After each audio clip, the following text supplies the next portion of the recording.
Thank you for sort of doing this in conversation with for the newsletter. I just thought maybe it might be opportune for you to introduce yourself to begin with, because I know quite a few of the ABPCO community will know you from different times of your career. So do you want to just give us a quick update as to who you are and where you are now? Yeah, of course, Heather. So I'm Sarah Fitzpatrick, and I'm currently Head of Partnerships and Events at BSAVA, which is the Small Animal Veterinary Association. We're based in Gloucester and a fully fledged membership organisation. Fantastic. And I believe you joined the BSAVA mid-pandemic, so it's been a bit of a deep dive for you, hasn't it? Did it really feel like you were diving in at the deep end? It did on many fronts actually, Heather, because not only did because I officially took the post up in January 2021. So not only were we in the kind of the deep depths of the pandemic at that time, the team that I was managing, were also engrossed in the planning and delivering for a first fully blown virtual congress as well. So not only have they gone through the cancellation of the 2020, there was the whole learning curve of new technology, short time frames, getting to know the team and the association in kind of I suppose more detail from having worked as a consultant with them. So yeah, it was exciting and challenging at the same time. Oh my gosh, it must have just felt like everything was hitting you at the same time, quite literally. I don't know how you can prioritize in that sort of situation, but I think you worked there as a consultant before, didn't you? So you sort of knew the team as well to a certain extent. Yeah, absolutely. I mean, the transition for me to take up the post was much easier. And actually, I was really blessed having worked with many of the members of the association while I was a consultant, because working remotely as we all were at that time, I wasn't trying to establish relationships with my team or the wider stakeholders on a remote basis. Mhm. So it was much easier for me to bed in, which was really welcome from my perspective. And I think from the associations to be able to hit the ground running, knowing that we were at such a critical time with the delivery for the virtual congress. Fantastic. Oh, and I think the last couple of years has given lots of people this sort of the permission to change, obviously, or the necessity to change as far as some of their conferences go. But I think now as people start to come back to in-person, hybrid as well, there is that opportunity, isn't there, to mix things up a little bit, to not necessarily do what you've always done before. And I think for the BSAVA, you've been in Birmingham for years and years and Mm. years, haven't you? And you'd already committed to come to Manchester. So to a certain extent, I suppose you were expecting to tip it on its head to a certain extent. Did you find that it was a positive thing that you were going to a different location, or do you think now in hindsight, oh my gosh, we changed too much at once? No, actually, there were a number of factors in play, Heather, and actually, kind of the end result for us this year, having been running the hybrid event as we did with in person in Manchester and on the virtual platform, was a huge success, and we're confident from the initial feedback we've had. Given it's only the second week since we've come off site, in the main has been overwhelmingly positive.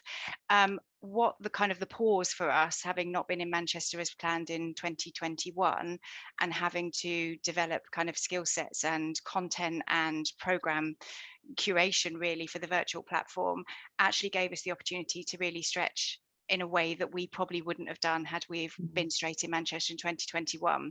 So we were planning for a different congress in 2021 had we have been in person, but the lessons we took away from everything that we did that was different for the virtual platform informed us that actually the changes that we thought were quite radical for us actually weren't. And it challenged us much harder in our thinking and vision for what we need to deliver in Manchester for actually Congress to feel very different and reimagined, but without you losing the soul and community that we have at BSAVA. So, whilst the pandemic was, challenging for everybody, it enabled us to reimagine a lot of changes with a bit more time that we wouldn't have done had we have launched straight into Manchester in 2021. Okay, so it probably came back bigger and better Yes. and more appropriate for the time that it is. And I know there tend to be eye-watering, your stats, as far as the BSAVA goes. I think it is the largest national conference, isn't it, that happens. But and I know you're sort of still pulling together some of those stats, because literally we've got you hot off the press. But can you give us a sort of an overview of how many delegates you had, and what the split was between in person and virtual? It's a little early for us to be able to share those. We're literally going kind of through the final process of the data at the moment. I think it's fair to say, in terms of where we were with our numbers, we were slightly lower than we had expected, or initial indications when we were moving to Manchester with our forecasting would have led us to believe at the time. Unfortunately, when we were live in Manchester, COVID had decided to resurge in the 2 weeks prior to us being in person, and that definitely had an impact on our delegate numbers. But that said, the numbers are looking healthy, just not to the stretch that we would have hoped, really, for everybody's efforts for kind of our first foothold in Manchester. But I think with our change in strategy, although our numbers were slightly lower than we'd hoped for, our delegate profile had changed, which was really positive for our stakeholders, particularly our commercial partners. So we'd made the decision to still support students, but not for them to be such a core focus of our attendee profile. Okay. And you were brave, weren't you, going ahead with such a large conference, and hats off to you, really. And the more people that are brave, the better it's going to get, isn't it? So we've just got to start to see that people are doing that, and coming back to in person, as well as offering those other sort of components. I think lots of our members will already be juggling formats and looking at how they evolve when they're looking at their conferences. And I think you've changed completely, haven't you? I mean, you just alluded to it, but I think your programme committee had a very set focus this time on what they wanted to achieve, and everything sort of almost hooked on to that. Do you mind just explaining that a little bit, please? Yeah, of course. So historically, BSAVA has been known for having a very large program. Some would say it might be a little bit unwieldy in terms of the amount of content that we've had historically, where we would have 11 parallel sessions when we were in Birmingham. Through our experiences of what we did with virtual, and some of our thinking prior to that, and the research that we've done both through our membership but externally through the profession, is that people's learning habits, needs, appetites have really changed in kind of recent months, in kind of the last 18 months. I think it's been expedited by the pandemic, where people have actually taken, I think, a greater interest in terms of more soundbite than kind of the top-down 45-minute lecture format. So we moved away from that completely. We developed modules within our program that actually would align to how people like to learn and how they like to engage with their education. So instead of the 45-minute top-down lectures with one speaker, we did a mixture of 2 15-minute back-to-back, very short lectures where there was a Q&A. We did interactive formats, we had debates, we had discussions. So we completely reimagined how we were delivering that content, and people either had the opportunity to stay in that particular room, where if it was just the lecture format, they could stay there all day, or if actually they wanted to move with the changes in the development of the content that we did, they could move around the session halls depending on what content they wanted to learn, or was it because it was easier to learn through a particular style that worked for those individuals. So yeah, we completely threw the baby out with the bathwater for the program. Gosh. Your signage and your folk directing people must have been quite a challenge to sort that out. Did people feel that gave them enough time to sort of embed the knowledge, do you think? When they're used to having 45-minute lectures and things like that, 15 minutes doesn't seem very much time, does it? Do you think they got the depth of knowledge that they would have had traditionally? Yeah, we're waiting obviously for kind of the detailed analysis to come back, but the feedback that we had, we were on site because not all the sessions were as short. So some of the sessions were longer where we had more of the debate style, so they were longer than the 15 minutes. But actually what it meant was that there was an awful lot more time bedded into the program for engagement. So with much more time for questions and answers, we were interested to see how that would work because we know sometimes when you're in a live audience and there's a lot of opportunity for questions, you have the tumbleweed moment because people just don't want to engage. But we actually found it was very different. There was far more kind of topical debate, and kind of a deeper dive really through the engagement with the audience and the various panels and speakers that we had than we'd had previously just with one speaker on the stage. So it enriched the experience of the Mm. attendee by changing that format because you weren't being lectured to, you were being able to kind of engage with your peers, who were attending that session, but a greater conversation with the presenters as well. I've heard a few conference organisers say that they're going down that line more because you could do a 45-minute lecture on a virtual platform. If there's no engagement needed or Q&As needed, it's a relatively easy thing, isn't it? It's sort of that sheep dip type. But actually, what they're trying to do is make sure that what happens in conference allows for that serendipity almost of who you might meet and Yes. those conversations that you have. And I think that was one of the driving forces for you, wasn't it, to make sure that people felt that there was this real essence and community spirit. It was absolutely, and we just thought that wasn't enough of a stretch with us with everything else we were doing, Heather. So in addition, we added another dimension to how the content was delivered. So we curated content for sessions. They were all day sessions called the day in the life of, and they were on anesthetic, they were on reproduction or neurology. So they were full days, and the content was put together to bring what happens in practice, in veterinary practice, to life. So we spent 3 days in Manchester doing filming with actors who were acting to be an owner or a vet or a nurse. So that was done as pre-recorded content to really show what those conversations are like, what happens when you have conflicting emergencies that come into practice. And that was supplemented then with formal CPD, with some of those engaging sessions. We had a narrator and a host for the whole day to really kind of draw out the nuances of what was happening. There was polling and engagement from the audience in terms of, was this the right decision to make? What should have been done Oh differently? gosh. And so we built the content for those. So that was 3 full days of separate content, as well as pre-filming, scripting, and working with the actors who were superb. So we really pushed the boundaries across everything that we delivered in the program, as well as the additional content that we did in the exhibition as well, just to try to create it more as an extension of the full program rather than. Yeah, I heard you'd done things with your sort of your exhibition and your supporters and your sponsors to make Yeah, it so that they were more partnership, but it yeah. was a partnership approach, more integrated. Do you want to explain a little bit more about that? Yeah, so we worked in a far more collaborative approach with our partners because we had, as you can see, that we completely changed everything. What we didn't want to do was to go out to our commercial partners with our new strategy as a fait accompli.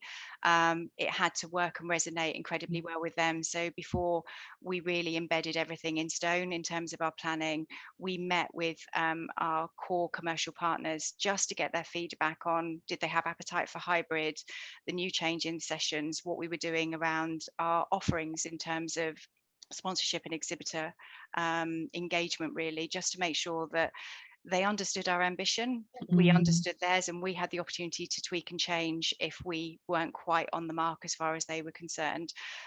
We got overwhelming response. There was some skepticism over the hybrid, and I understand that from an exhibitor and sponsor point of view, because are you going to fragment your audience by having a virtual platform?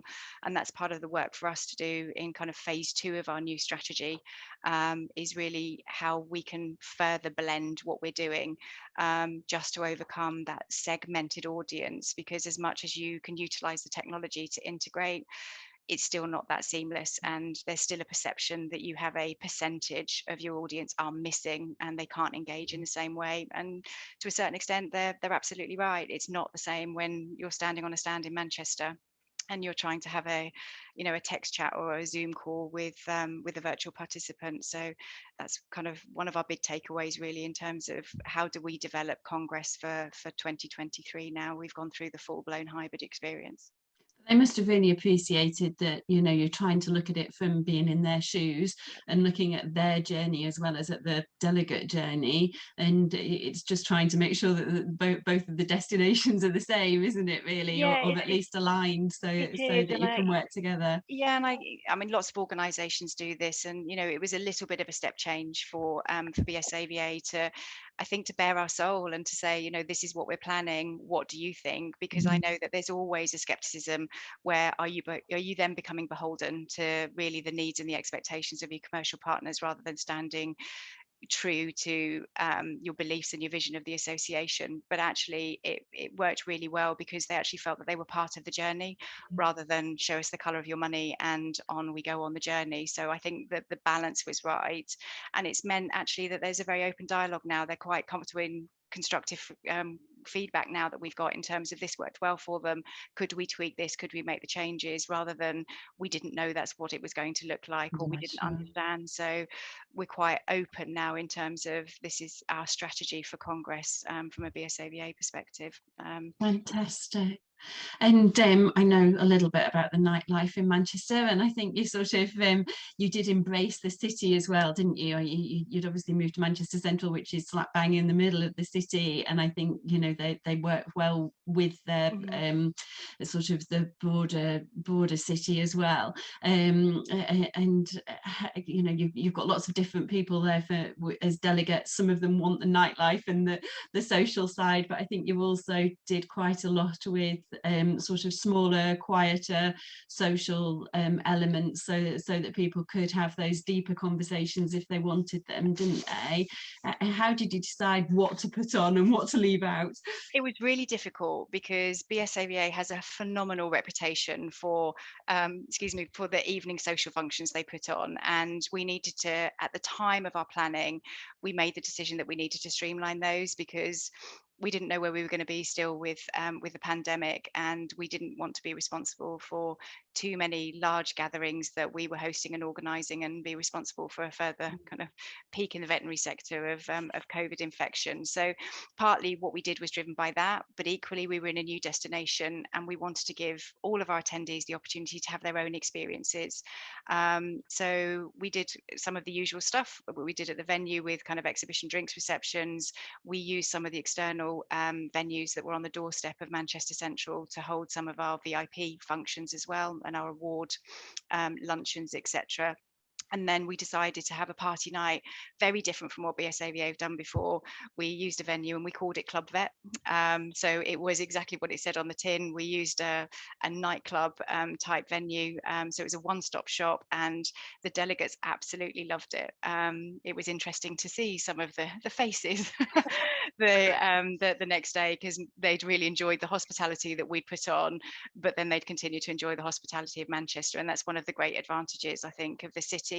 That everything is in such close proximity. You can sample a little bit of everything, whether that's the nightlife, the restaurants, some of the other kind of cultural opportunities that they have in the city. So yeah, in the main, the feedback we've had was that as a destination, it was an absolute winner from our delegates' point of view, moving it to Manchester, and that we were under one roof. Was the overwhelming response, that we had a cohesive event this time in terms of a congress rather than two separate sites. So it did what we hoped it would do by bringing everybody together. So that worked perfectly for us. Gosh, so it certainly seems like it was a really successful event. I'm sure you're breathing a massive sigh of relief now that it's all over. But if I was to give you a magic wand and say you could change one thing for next time, was there anything particular that stood out as a sort of a learning point that maybe some of the other professional conference organisers could learn from? First and foremost, no COVID, please. I think we'll try that. And I think in terms of just Would we change anything that we'd planned? No, because we firmly believe that what we did was the right decision based on all circumstances at the time. It wasn't just contingency planning because of the pandemic. Would we? I think if we changed one thing, it would be how we balance the hybrid experience.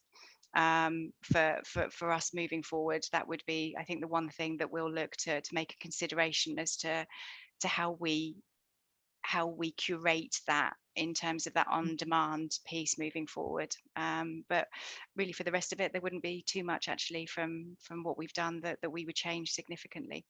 Amazing. Oh, well, it should be an easy job for next year then. Be a breeze. We've got the framework. It's just we just deliver the same. So there's obviously, there's obviously kind of things that with hindsight you would have done differently, but they're not huge changes. They're more kind of tweaks and changes. Really, I think for us, the day in the life, they were great that they were all day, but it meant that if people hadn't experienced the morning session, they were a little bit out of sync, and it's a big ask for people to give a full day. So I think with the program piece, we'll probably be looking to reduce those to half days. But really, with kind of how we've delivered the content, there's not going to be too much that's going to be significant in the changes to what we've done with the program, or kind of bringing the whole event together, really. Fantastic. Well, it just sounds like it's going to go from strength to strength, doesn't We it? hope So so. well done. We hope so. I mean, it was a really good atmosphere, and from the association's perspective, we're thrilled that Manchester was an absolute winner for our attendees, and people are really excited and can't wait to come back next year for more of the same. Amazing. Well, thank you very much for sharing those insights with us. It's been a pleasure speaking to you, Sarah. Thank you. Thanks ever so much, Heather.